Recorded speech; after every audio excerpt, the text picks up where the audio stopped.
Ny mety toetry ny andro any an-dranomasina ny alatsinainy fahina amby roapolo ny volana desambra ka hatramin'ny talata fahafito amby roapolo ny volana desambra raha ny sara azy amin'ny zanabolana tamin'ny tia tia mbola nahitana oram-baratra aloha zany tany amin'ny tapany avaratra atsinanana saingy kosa efa somary mikisaka tsikelikely miala ny morontsiraka zay ho an'ny rapitso nazanaty zany mbola ahitana orana ihany amin'iny morontsiraka iny raha ny toetrandro ary ho an'ny morontsiraka atsinanana Cap d'Ambre hatrany Cap Est anorana tandrivonahona vitsy ary ho avy atsimo atsinanana ny rivotra ka ho 7 ka hatramin'ny 9 kilometatra isan'ora mety hatratra 20 kilometatra isan'ora indraindray any amin'ny tapany avaratra anonja be ny ranomasina ary ny avin'onja dia manodidina ny ray faingo 9 metatra Cap Est hatrany Manoro anorana tandrivonahona indraindray ary ho avy atsinanana na avaratra atsinanana ny rivotra ka ho 7 ka hatramin'ny 9 kilometatra isan'ora fa iovaova kosa ny maraina ka ho 7 kilometatra isan'ora anonja be ny ranomasina ary ny avin'onja dia manodidina ny ray faingo 9 metatra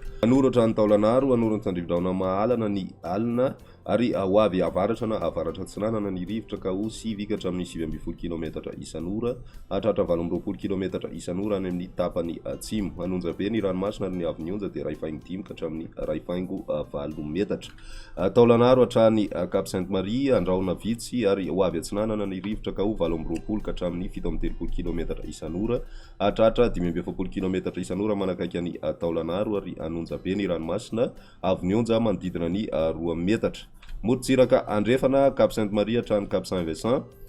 andrahona amin'ny tsitokotoko ary ho avy atsimo atsinanana ny rivotra amin'ny maraina ka ho 7 ka hatramin'ny 9 kilometatra isan'ora ary ho avy andrefana kosa ny atoandro ka ho 7 kilometatra isan'ora anonja be ny ranomasina ary ny avin'onja dia ray faingo 3 metatra Cap Saint-Vincent hatrany Cap Saint-André andrahona amin'ny tsitokotoko ary ho avy atsimo ny rivotra amin'ny ankapobeny ka ho 7 ka hatramin'ny 9 kilometatra isan'ora adiny mpanonja ny ranomasina ny avin'onja dia aotra faingo 5 ka hatramin'ny aotra faingo 4 metatra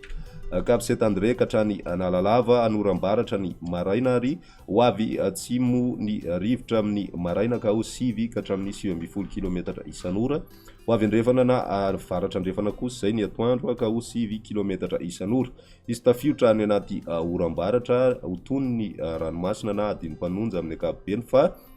hahery kosa ny faritra misy an'izay oram-baratra izay avin'onja ho latsaky ny aotra faingo 10 metatra amin'ny ankapobeny fa hatratra 2.7 metatra kosa any anaty kotroka Analalava tany Cap d'Ambre anoram-baratra ny alina sy ny maraina ho avy andrefana ny rivotra na iovaova indraindray ka ho 7 ka hatramin'ny 9 kilometatra isan'ora izy tafiotra hatrany any anaty oram-baratra ho tonina adiny mpanonja ny ranomasina anonja be na hahery kosa ny any anatin'izay oram-baratra izay ary ny avin'onja dia ho latsaky ny aotra faingo 4 metatra fa hatratra 2 ka hatramin'ny 2.4 any anaty kotroka